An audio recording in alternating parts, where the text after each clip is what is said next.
Jemaat Tuhan, sidang duka dan penghiburan yang berpengharapan di dalam Kristus, juga yang terkasih Mama Yuliana Kolimo bersama keluarga besar Kolimo Besi yang kami kasihi.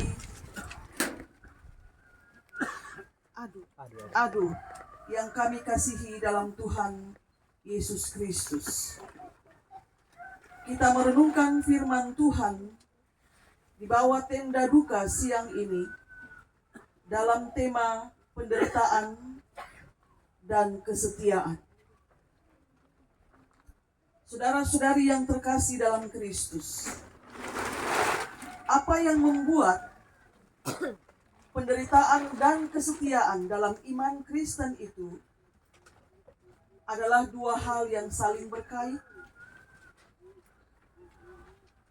Mengapa penderitaan dalam iman Kristen dia tidak bisa berjalan sendiri, dan juga kesetiaan dalam iman Kristen dia tidak bisa berjalan sendiri? Mengapa keduanya, penderitaan dan kesetiaan, di dalam iman Kristen mereka harus berjalan bersama?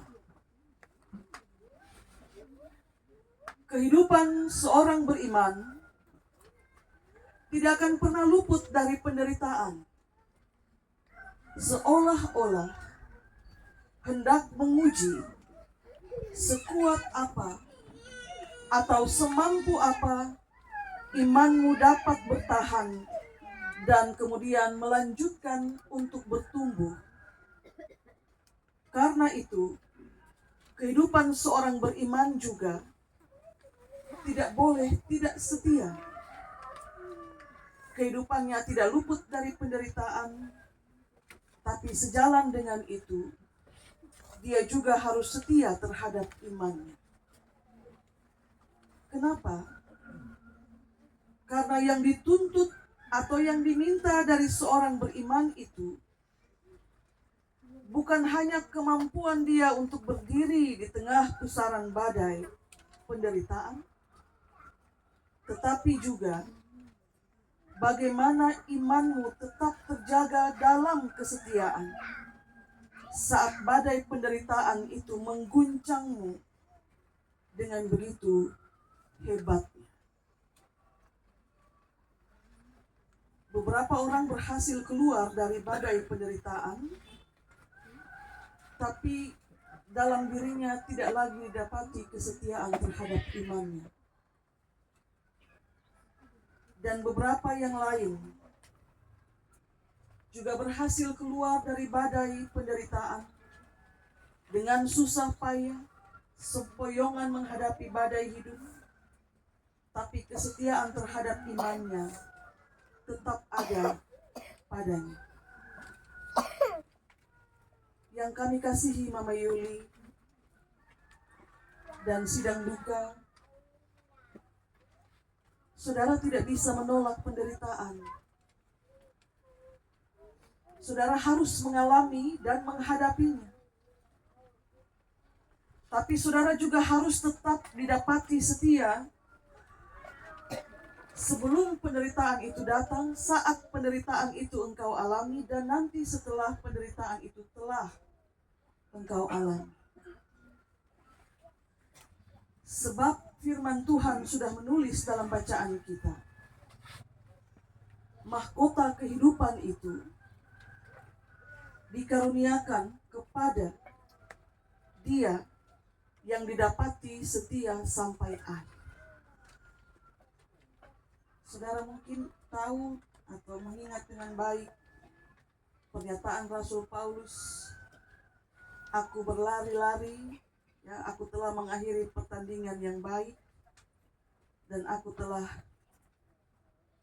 Bapak Mama? Mencapai garis finish, dan di situ tersedia mahkota kehidupan. Kitab Wahyu mempertegas itu, bahwa itu hanya diberikan kepada mereka yang didapati setia sampai akhir. Itulah sebabnya penderitaan dalam iman Kristen dia tidak bisa jalan sendiri tanpa kesetiaan. Dan kesetiaan juga dalam iman Kristen dia tidak boleh jalan sendiri tanpa dia temani penderitaan. Sebab seorang Kristen yang menderita dalam hidup berimannya, kalau dia menderita tanpa disertai dengan kesetiaan, bagaimana bisa di penghujungnya nanti dia menerima mahkota kehidupan? Sebab yang dijanjikan untuk menerima mahkota kehidupan itu hanya mereka yang didapati setia sampai mati. Duka cita ini, kematian Bapak Bayi ini adalah salah satu penderitaan bagi Mama Yuli dan bagi keluarga mereka. Kenapa ini disebut penderitaan? Karena Mama Yuli, mereka satu keluarga, mereka kehilangan. Karena Tuhan panggil pulang suami yang dia kasihi, yang dia doakan untuk sembuh dan pulih. Meskipun secara medis disampaikan bahwa dalam kondisi yang demikian butuh waktu yang sangat lama untuk dia pulih.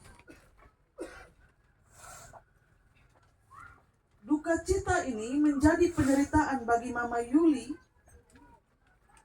karena dia kehilangan pendamping hidupnya. Dia kehilangan belahan jiwanya. Dia menderita. Dan dalam penderitaannya, mungkin Mama Yuli sempat berpikir, bagaimana kehidupan saya selanjutnya? Atau juga mungkin dia berpikir, nanti saya tinggal di mana setelah suami saya pergi.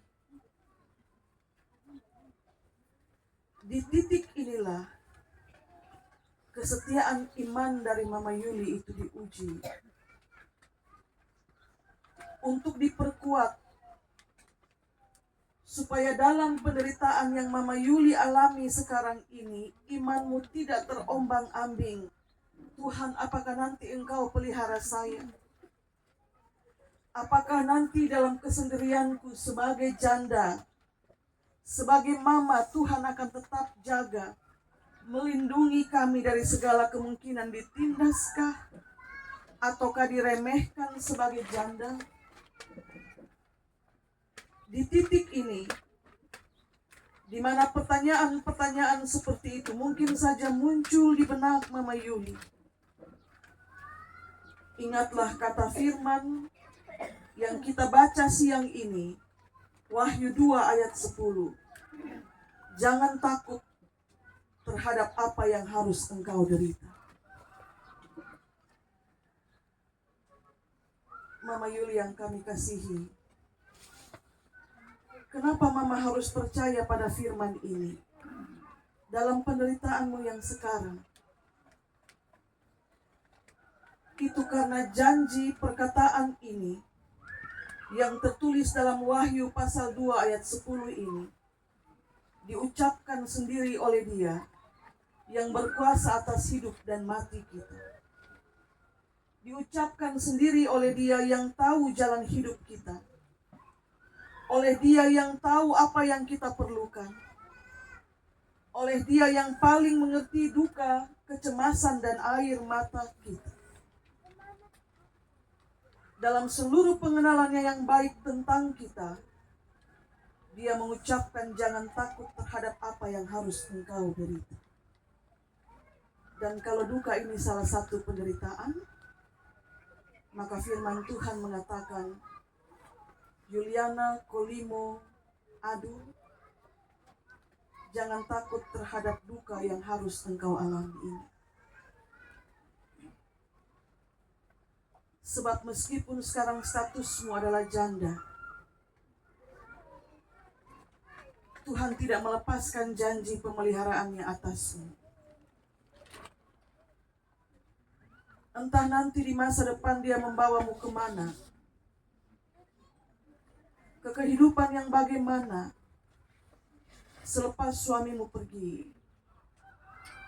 Tuhan tetap akan mengatakan kepadamu, jangan takut menghadapi penderitaan. Jangan takut menghadapi duka ini. Jangan takut dalam kecemasanmu. Engkau seolah-olah mengalami duka tanpa pengharapan bahwa nanti sebagai janda, bagaimana kehidupan saya selanjutnya.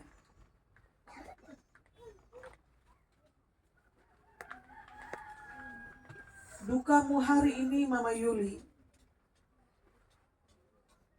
satu hari nanti akan berganti dengan suka. Karena pada akhirnya selepas kabut duka ini pergi, Mama Yuli akan tahu bahwa Tuhan itu tidak pernah salah merancang kehidupan kita. Bahwa Tuhan tidak pernah salah merancang pertemuanmu dengan suami beberapa tahun yang lalu untuk kemudian menikah. Bahwa Tuhan tidak pernah salah merancang termasuk duka cita ini. Dan bahwa Dia juga tidak pernah salah untuk merancang apa yang nanti akan engkau alami di depan. Wahyu 2 ayat 10 mengatakan, jangan takut terhadap apa yang harus engkau derita. Beberapa orang daripadamu oleh iblis akan diserahkan ke dalam penjara. Selama 10 hari engkau akan dicobai. Tapi kemudian dikasih penegasan, hendaklah engkau setia sampai mati. Karena hanya kepada mereka yang didapati setia sampai mati, mereka yang akan menerima mahkota kehidupan. Kami turut berduka cita bersama dengan Mama Yuli dan keluarga besar Kolimo dan keluarga besar Adu dan seluruh sahabat kenalan dari mendiang dan keluarga. Tuhan tidak pernah salah merancang. Tapi meskipun demikian, meski penderitaan akan kau alami, jangan pernah mencoba untuk tidak setia terhadap iman. Karena sang penerima mahkota kehidupan bukanlah Dia yang berdiri kuat di tengah badai tanpa setia. Dia yang menerima mahkota kehidupan adalah Dia yang berdiri kuat di tengah badai, keluar dari tengah badai itu dengan tetap didapati sebagai orang yang setia kepada iman. Tuhan memelukmu dan menguatkan. Tuhan berkati kita dengan firman. Amin.